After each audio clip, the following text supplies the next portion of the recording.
Hello, എല്ലാവർക്കും വിനീസ് കിച്ചണിലേക്ക് സ്വാഗതം. നമുക്കിന്നൊരു സാമ്പാർ ഉണ്ടാക്കിയാലോ. അതിനു വേണ്ടി ഞാനൊരു ചെറിയ വെള്ളരിക്കയുടെ കഷ്ണം, ഒരു തക്കാളി, 4 വെണ്ടയ്ക്ക, ഒരു ഉരുളക്കിഴങ്ങ്, ഒരു നമ്മുടെ മുരിങ്ങയ്ക്ക, പിന്നെ 3 ടേബിൾ സ്പൂൺ മസൂർ ദാളാണ്, പിന്നെ കറിവേപ്പില, മല്ലിയില, ഇത്രയും എടുത്തിട്ടുണ്ട്. ഞാനിവിടെ സാമ്പാർ പരിപ്പൊന്നുമല്ല എടുക്കുന്നത്, മസൂർ ദാളാണ് എടുക്കുന്നത്, ഓറഞ്ച് കളറിലെ പരിപ്പ്. ഇതെല്ലാം നമുക്ക് ഒന്ന് അരിഞ്ഞ് കഴുകി വൃത്തിയാക്കി അരിഞ്ഞെടുത്തിട്ടുണ്ട്. ഇനി നമുക്ക് ഉണ്ടാക്കുന്നത് എങ്ങനെയാണെന്ന് നോക്കാം. സാമ്പാർ ഉണ്ടാക്കാൻ എല്ലാവർക്കും അറിയാമല്ലോ, പല രീതിയിൽ സാമ്പാർ ഉണ്ടാക്കുന്നുണ്ട്. ഇന്ന് ഞാനിതിനകത്ത് ഉള്ളിയൊന്നും ഇടുന്നില്ല. അപ്പോൾ ആദ്യം ഒരു കുക്കർ എടുത്തിട്ട് അതിനകത്ത് ഞാൻ 1 ടേബിൾ സ്പൂൺ എണ്ണ ഒഴിച്ചിട്ട്, എണ്ണ ഒന്ന് ചൂടാകുമ്പം അതിനകത്ത് ഒരു നുള്ള് ജീരകം, ഒരു നുള്ളോ അല്ലെങ്കിൽ 1/4 ടീസ്പൂണോ ജീരകം ഇട്ട് കഴിഞ്ഞിട്ട് ഇത് നമ്മൾ അരിഞ്ഞു വെച്ച എല്ലാം വേവിക്കുകയാണെങ്കിൽ നല്ലൊരു സ്മെല്ല്, നല്ല ടേസ്റ്റുമാണ്.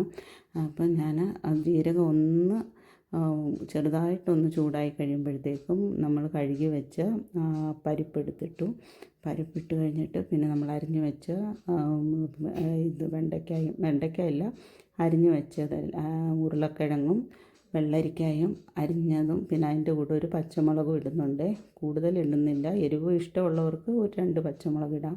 എന്നിട്ട് ഇതിൻ്റെ കൂടെ ഒരു 1/2 ടീസ്പൂൺ കുറച്ച് മല്ലിയിലയും കൂടെ ഈ സമയത്ത് ഇടാം, അല്ലെങ്കിൽ സാമ്പാറെല്ലാം ആയി കഴിഞ്ഞിട്ട് അവസാനം ഇട്ടാലും മതി. ഞാൻ സാധാരണ ഇങ്ങനെ വേവിക്കുന്ന സമയത്താണ് മല്ലിയില ഇടുന്നത്. അപ്പം നല്ലൊരു മണവും അതിൻ്റെ ഒരു ഫ്ലേവറും നല്ല രീതിയിൽ ആ സാമ്പാറിന് കിട്ടും.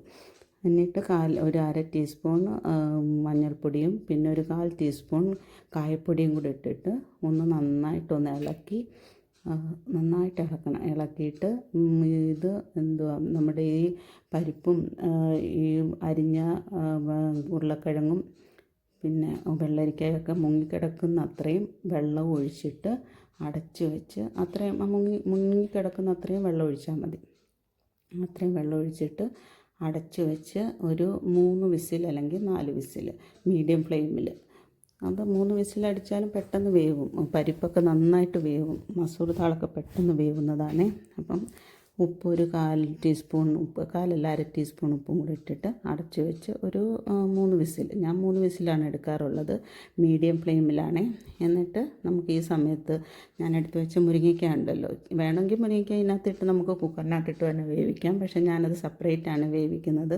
കുക്കറിനകത്ത് ഇടുമ്പോഴത്തേക്ക് അങ്ങ് കുഴഞ്ഞു പോകും, മുരിങ്ങയ്ക്ക വെന്ത് കുഴഞ്ഞു പോകും. സെപ്പറേറ്റ് വേവിച്ചാൽ അത് അതുപോലെ നമുക്ക് കടിച്ച് തിന്നാനൊക്കെ കിട്ടും. അപ്പം അതുകൊണ്ട് ഞാൻ മുരിങ്ങയ്ക്ക എപ്പോഴും സെപ്പറേറ്റേ വേവിച്ചിടാറുള്ളൂ. ഇപ്പം നമ്മൾ കുക്കറിനകത്ത് ഇതൊക്കെ വേവിച്ച് പാകത്തിനാകിയിട്ടുണ്ട്. ഇനി അത് മാറ്റിയിട്ട് നമുക്കൊരു ഒരു ചട്ടി വെച്ചിട്ട് അതിനകത്ത് 2 ടേബിൾ സ്പൂൺ എണ്ണ ഒഴിച്ചു. അതൊന്ന് ചൂടായി കഴിയുമ്പം അരിഞ്ഞു വെച്ച വെണ്ടയ്ക്കായും തക്കാളിയും കൂടെ ഇടണം. തക്കാളിയും വെണ്ടയ്ക്കായും ഞാൻ കുക്കറിനകത്ത് ഇടാത്ത എന്താണെന്ന് വെച്ചാൽ അതും വെണ്ടയ്ക്ക ഇട്ട് കഴിഞ്ഞാൽ ഒരുമാതിരി വഴുവഴുപ്പ് പോലെയാകും. ഇത് നമ്മൾ എണ്ണയ്ക്കകത്ത് വഴറ്റി തക്കാളിയും കൂടെ വഴറ്റി നന്നായിട്ട് വഴണ്ട് വരുമ്പം അതിൻ്റെ കൂടെ നമ്മൾ സാമ്പാർ പൊടിയും കൂടെ ഇടണം. ഈ സമയത്താണ് സാമ്പാർ പൊടി ഇടേണ്ടത്. ഒന്ന് വഴണ്ട് കഴിയുമ്പോൾ ഒരു 2.5 ടീസ്പൂൺ സാമ്പാർ പൊടി, അത്രയും മതി. ഞാൻ കുറച്ച് സാമ്പാറേ ഉണ്ടാക്കുന്നുള്ളൂ. അപ്പോൾ 2.5 ടീസ്പൂൺ സാമ്പാർ പൊടിയും കൂടെ ഇട്ടിട്ട് നന്നായിട്ടൊന്ന് ഇളക്കി, ഒരുപാട് ഇതാക്കേണ്ട, എല്ലാം മീഡിയം ഫ്ലെയിമിലാണ് ചെയ്യേണ്ടത്. ഒരുപാട് ഈ സാമ്പാർ പൊടി അങ്ങ് ചൂടായി അത് ഒരുമാതിരി അതിൻ്റെ ആ ഒരു ഇത് പോകണ്ട. അത് ഒന്ന് ചൂടായി കഴിയുമ്പോഴത്തേക്കും നമ്മൾ വേവിച്ച് വെച്ച മുരിങ്ങയ്ക്കായ ഇടുക.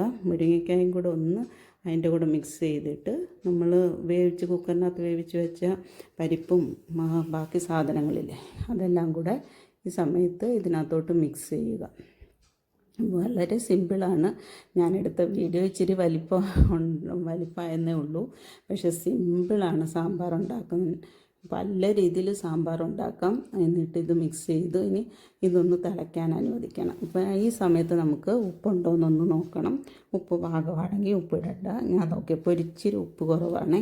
അപ്പം ഞാനൊരു 1/4 ടീസ്പൂൺ ഉപ്പ് കൂടെ ഇട്ടിട്ടുണ്ട്.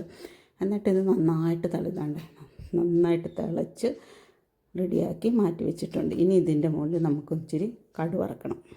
കടുവും കൂടെ വറുത്ത് കഴിയുമ്പോഴത്തേക്കും കടുക് വറുക്കാൻ ഞാനൊരു ടേബിൾ സ്പൂൺ എണ്ണ ഒഴിച്ചിട്ട് അതിനകത്ത് എണ്ണ ചൂടാകുമ്പം കടുകിട്ട് ഒരു നുള്ള് ഉലുവ, വേണമെങ്കിൽ ജീരകവും കൂടെ ഇടാം.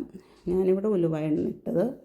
അതും പിന്നെ ഒരു 1/4 ടീസ്പൂൺ സാമ്പാർ പൊടി. അത് ഗ്യാസ് ഓഫ് ചെയ്തിട്ട്, കടുകൊക്കെ പൊട്ടിക്കഴിഞ്ഞിട്ട് ഗ്യാസ് ഓഫ് ചെയ്തിട്ട് ആ ചൂടിൽ വേണം സാമ്പാർ പൊടിയും പിന്നെ കറിവേപ്പിലയൊക്കെ ഇട്ട് ഒന്ന് വറുത്ത് അതൊക്കെ നമുക്ക് ആ സാമ്പാറിലോട്ട് ഇട്ടിട്ട് സാമ്പാർ അടച്ച് വെക്കണം. സൂപ്പർ സാമ്പാറാണ്. പല രീതിയിലുണ്ടാക്കാം. ഇനി വേറൊരു വീഡിയോയിൽ ഞാൻ ഉള്ളിയും പരിപ്പും തക്കാളിയും മാത്രം വെച്ച് സാമ്പാർ ഉണ്ടാക്കാം. ഞാൻ ഇതിനകത്ത് പുളിയൊന്നും പിഴിഞ്ഞൊഴിക്കുന്നില്ല. ചിലവർ പുളി പിഴിഞ്ഞൊഴിക്കും, പിന്നെ ചിലവർ ശർക്കര ഇടും. ഞാനതൊന്നും ഇടുന്നില്ല. അപ്പം നല്ലൊരു സാമ്പാറാണ്, എല്ലാവർക്കും ഇഷ്ടപ്പെടുമെന്ന് വിശ്വസിക്കുന്നു. ട്രൈ ചെയ്ത് നോക്കണം. അപ്പം എൻ്റെ വീഡിയോ ഇഷ്ടപ്പെട്ടെങ്കിൽ ലൈക്ക് ചെയ്ത് ഷെയർ ചെയ്ത് സബ്സ്ക്രൈബ് ചെയ്യണേ. താങ്ക്